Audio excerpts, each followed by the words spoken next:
আর S Bengali ক্লাসরুমে সকলকে স্বাগত। আজকের ভিডিওতে আমি পশ্চিমবঙ্গ মধ্যশিক্ষা পর্ষদ অনুমোদিত অষ্টম শ্রেণীর বাংলা পাঠ্য বইয়ের অন্তর্গত আশাপূর্ণা দেবী রচিত কি করে বুঝবো এই গল্পটির হাতে কলমে অংশের সমস্ত প্রশ্নের উত্তর করিয়ে দেব। এটি মূলত কি করে বুঝবো গল্পটির হাতে কলমে অংশের পার্ট 2 এর ভিডিও। এর আগের ভিডিও আমি 3 দাগ পর্যন্ত সমস্ত প্রশ্নের উত্তর করিয়ে দিয়েছি। তোমরা যারা সেই ভিডিওটি এখনও দেখে উঠতে পারোনি তাদের জন্য আমি ডেসক্রিপশনে ভিডিওর লিংক দিয়ে দেবো, তোমরা অবশ্যই সেখান থেকে ভিডিওটি দেখে নিও। আজকের ভিডিওতে আমি 4 দাগ থেকে বাদবাকি যত প্রশ্ন রয়েছে সমস্ত প্রশ্নের উত্তর করিয়ে দেবো, সুতরাং আমি চাইবো তোমরা ভিডিওটি স্কিপ না করে একদম প্রথম থেকে শেষ পর্যন্ত দেখো। তো কথা না বাড়িয়ে শুরু করছি আজকের মূল ভিডিও।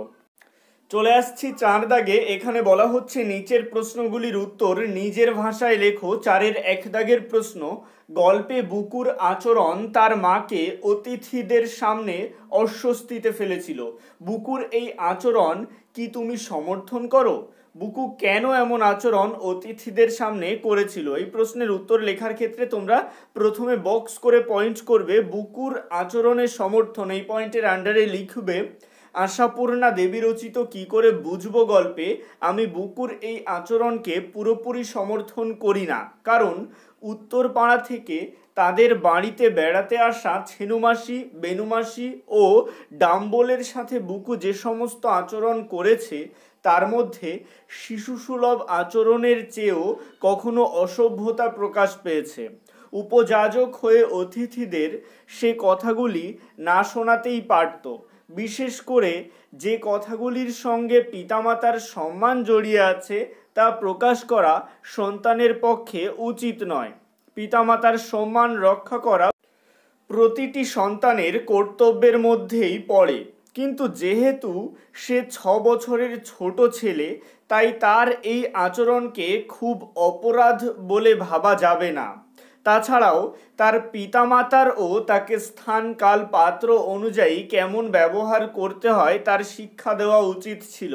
তারপরে বক্স করে পয়েন্ট করবে এমন আচরণের কারণ, এই পয়েন্টের আন্ডারে লিখবে আসলে দুপুরবেলা বুকুর মা 100 বার করে বুকুকে শিখিয়েছিল সবসময় সত্য কথা বলতে হবে এবং কারো কাছে কিছু লুকানো যাবে না। কিন্তু বুকুর মা ছোট্ট বুকুকে কোন পরিস্থিতিতে কেমন কথা বলতে হবে তা শেখায়নি। ফলে সদ্য শেখা শিক্ষা প্রয়োগ করতে গিয়ে বুকু অতিথিদের সামনে এমন আচরণ করে ফেলেছিল। এবারে চলে আসছি 4-এর 2 দাগের প্রশ্নে। এখানে বলা হচ্ছে বাড়িতে অতিথি এলে তাদের সঙ্গে কেমন আচরণ করা উচিত সে সম্পর্কে বন্ধুকে একটি চিঠি লেখো। এই প্রশ্নের উত্তর তোমরা নিজেদের মতন করেও করতে পারো বা এভাবেও লিখতে পারো।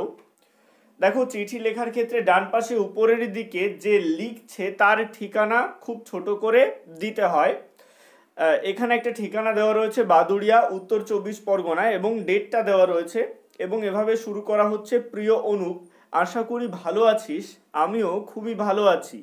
আজ মা শেখাচ্ছিলেন বাড়িতে অতিথি এলে তাদের সাথে কেমন আচরণ করা উচিত, সে কথাই তোকে জানাই।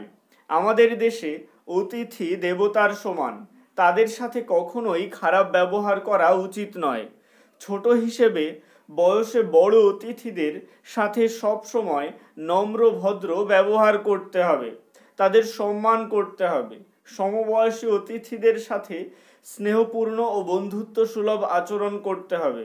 অতিথিদের সঙ্গে এমন আচরণ করা উচিত নয় যাতে তাদের বা আমার পরিবারের কারোর অপমান বোধ হয়।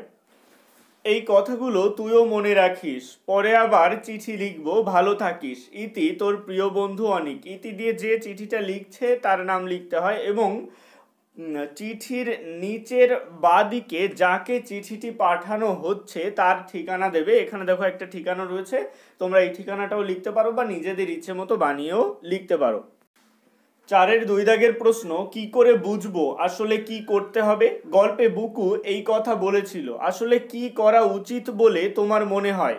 এই প্রশ্নের উত্তর তোমরা লিখবে আশাপূর্ণা দেবী রচিত কি করে বুঝবো গল্পে মায়ের কাছ থেকে সবসময় সত্যি কথা বলা ও কারো কাছে কিছু না লুকোনোর শিক্ষা পায় বুকু। তবে প্রাপ্ত শিক্ষা যে পরিবেশ পরিস্থিতি অনুযায়ী প্রয়োগ করা উচিত সে শিক্ষা বুকু পায়নি। তাই অতিথিদের সামনে মায়ের আড়ালে বলা কথাগুলো বলে মাকেই বারে বারে লজ্জায় ফেলছিল সে। এছাড়াও অকপটে সত্যি কথাগুলো বলায় ছেনুমাসি বেনুমাসিকেও লজ্জায় পড়তে হয়েছিল। আমার মনে হয় এমন রূঢ় আচরণ না করে গুরুজনদের সাথে বুকুর ভদ্র ও নম্রভাবে কথা বলা উচিত ছিল। তাছাড়া মা যখন বারে বারে তাকে বকছিল তখন বুকুর নিজেকে সামলে নেওয়া উচিত ছিল। যদিও 6 বছরের ছোট বুকুর পক্ষে এতটা ভাবনা চিন্তা করে আচরণ করা সম্ভব নয়।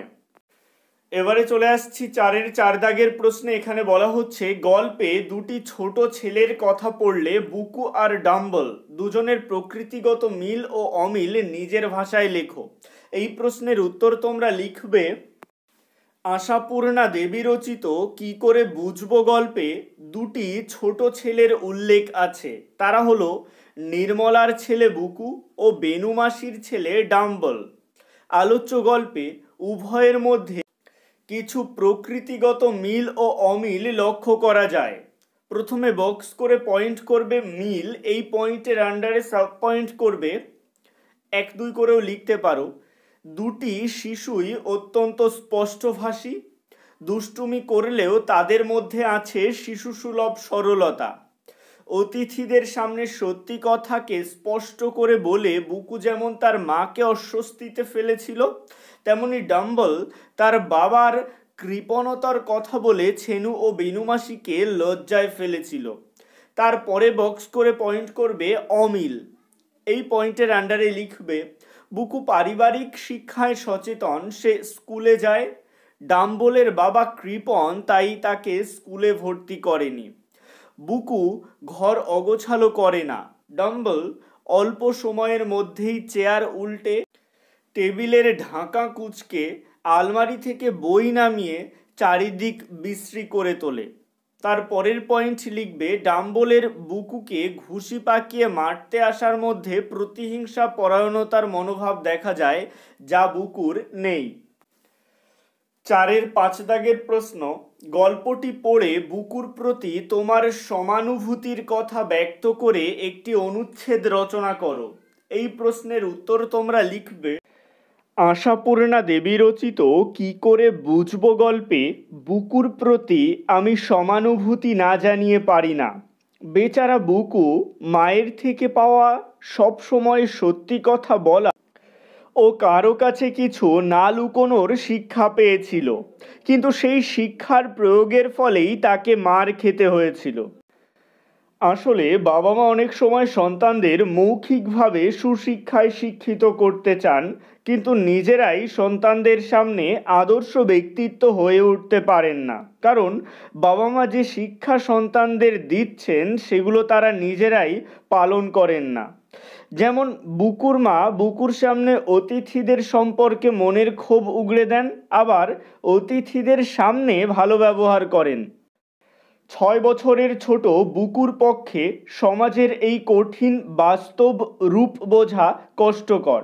আমার মনে হয় বুকুর মায়ের বুকুর সামনে সংযত হওয়া উচিত ছিল, তবে এসব কিছুই ঘটতো না। আলোচ্য গল্পে বুকুর আচরণগুলো অদ্ভুত হলেও তার মধ্যে রয়েছে শিশুসুলভ সরলতা, এক বিন্দু কপটতা বুকুর মধ্যে ছিল না। তাই মায়ের কথা মতো আচরণ করা সত্ত্বেও গল্পের শেষে যখন মা বাবা দুজনের হাতেই বুকুকে মার খেতে হয় তখন সত্যিই খারাপ লাগে। এবারে চলে আসছি 5 দাগে। এখানে বলা হচ্ছে একই অর্থযুক্ত শব্দ গল্প থেকে খুঁজে নিয়ে লেখো। এর উত্তরগুলি লিখবে সংবাদ, খবর, পুস্তক, বই, সন্তুষ্ট, প্রসন্ন, কোমল, মোলায়েম, আপ্যায়ন, অভ্যর্থনা। 6 দাগে রয়েছে নিচের শব্দগুলির সন্ধি বিচ্ছেদ করো। ইত্যবসরে, এটি হবে ইতিযুক্ত অবসরে, বজ্রাঘাত এটি হবে বজ্রযুক্ত আঘাত, ব্যাকুল এটা হবে বি যুক্ত আকুল, নিশ্চয় এটি হবে নিহ যুক্ত চয়, রান্না এটি হবে রাঁধ যুক্ত না, দুরন্ত এটা হবে দুহ যুক্ত অন্ত, সন্দেশ এটা হবে সম যুক্ত দেশ। এরপরে 7 দাগে দেখো বিশেষ্য এবং বিশেষণগুলিকে চিহ্নিত করতে বলা হচ্ছে, আর বিশেষ্যগুলিকে বিশেষণে রূপান্তরিত করতে হবে এবং বিশেষণগুলিকে বিশেষ্যে রূপান্তরিত করতে হবে।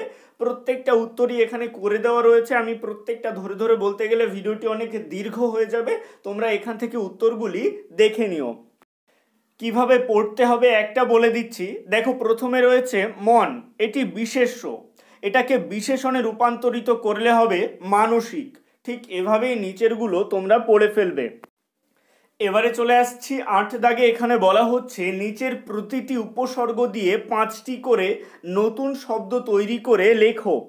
অ উপসর্গ দিয়ে শব্দ তৈরি করবে অচল, অপরিচিত, অচেনা, অলৌকিক, অবেলা। এছাড়াও তোমরা নিজেদের ইচ্ছে মতো করতে পারো।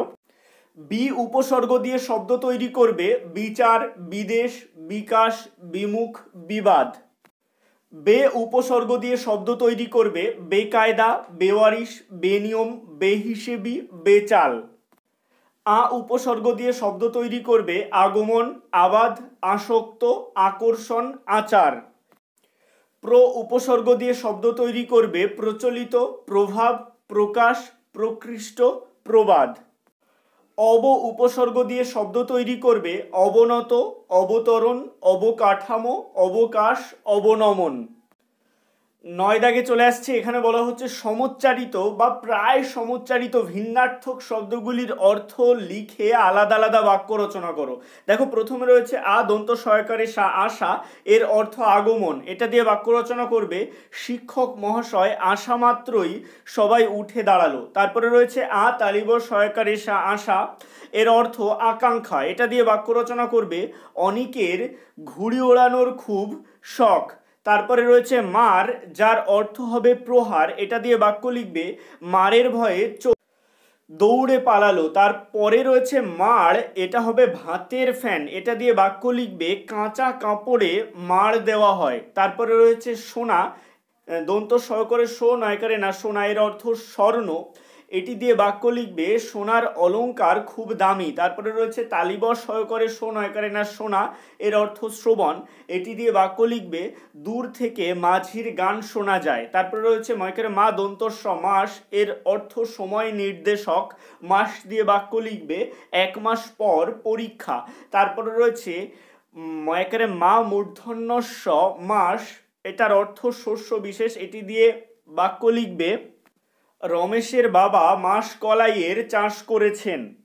এরপরেও কিছু এই ধরনের শব্দ রয়েছে যেগুলির অর্থ লিখতে হবে এবং যেগুলি দিয়ে আলাদা আলাদা বাক্য রচনা করতে হবে। এখানে উত্তরগুলি করিয়ে দেওয়া আছে, তোমরা অবশ্যই এগুলো দেখে নেবে।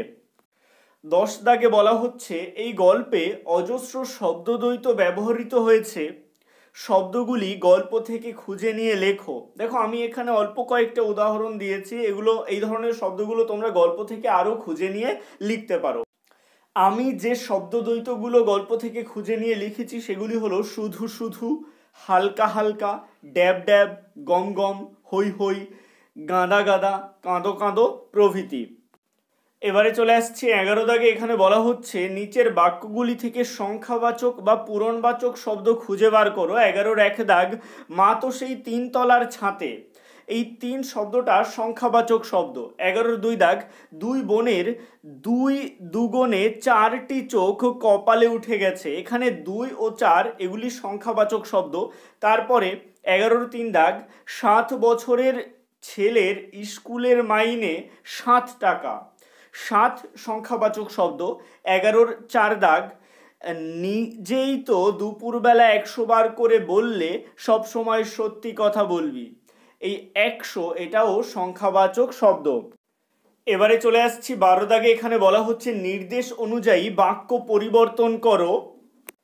12 1 দাগের প্রশ্ন, বুকু ছুটে ওপরে চলে যায়, এটাকে জটিল বাক্যে পরিণত করতে হবে। উত্তর লিখবে বুকু যেখানে ছুটে যায় তা হলো ওপর, বা বুকু যেখানে ছুটে চলে যায় তা হলো ওপর।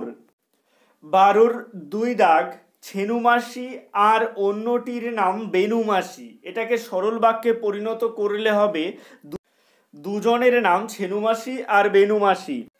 এবারে চলে আসছি 12-3 দাগে। এখানে বলা হচ্ছে যত বড় হচ্ছে তত যেন যা তা হয়ে যাচ্ছে।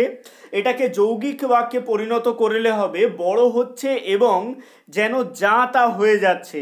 12-4 দাগের বাক্য, ছেলের কথা শুনেই বুকুর মার মাথায় বজ্রাঘাত। এই বাক্যটিকে জটিল বাক্যে পরিণত করলে হবে যখন ছেলের কথা শুনলো তখন বুকুর মার মাথায় বজ্রাঘাত হলো। এবারে চলে আসছি 13 দাগে। এখানে বলা হচ্ছে পাকা, মাথা এই শব্দগুলির প্রত্যেকটিকে দুটি আলাদা আলাদা অর্থে ব্যবহার করে বাক্য লেখো। 13 দাগের উত্তরে লিখবে পাকা শব্দটিকে পক্ক অর্থে ব্যবহার করে বাক্য লেখো। আম পাকার সময় হয়েছে। আবার পাকা শব্দটিকে দক্ষ অর্থে ব্যবহার করে বাক্য লেখো পাকা খেলোয়াড়ের মতো গোল করছে সুজন। তারপরে মাথা শব্দটিকে অঙ্গ বিশেষ অর্থে ব্যবহার করে বাক্য লিখবে মাথায় জল ঢেলে নিজেকে ঠান্ডা করলো রাতুল। তারপরে মাথা শব্দটিকে প্রধান অর্থে ব্যবহার করে বাক্য লিখবে বিধানবাবু গ্রামের মাথা। এটাই ছিল অষ্টম শ্রেণীর বাংলা পাঠ্য বইয়ের অন্তর্গত আশাপূর্ণা দেবী রচিত কি করে বুঝবো গল্পটির হাতে কলমে অংশের পার্ট 2 এর সম্পূর্ণ ভিডিওটি কেমন লাগলো অবশ্যই কমেন্টের মাধ্যমে জানিও। ভালো লাগলে লাইক করো এবং একই ক্লাসের বন্ধুদের সাথে ভিডিওটি শেয়ার করতে ভুলো না। ভালো থেকো, সুস্থ থেকো সকলে, আর অবশ্যই RS বেঙ্গলি ক্লাসরুম এই চ্যানেলটির সাথে থেকো। সবশেষে একটাই রিকোয়েস্ট, এখনও পর্যন্ত যারা আমার চ্যানেলটিকে সাবস্ক্রাইব করে উঠতে পারেনি তারা অবশ্যই RS বেঙ্গলি ক্লাসরুম এই চ্যানেলটিকে সাবস্ক্রাইব করুন আর পাশে থাকা বেল আইকনটিকে প্রেস করুন নতুন ভিডিওর আপডেট সবার আগে পেতে।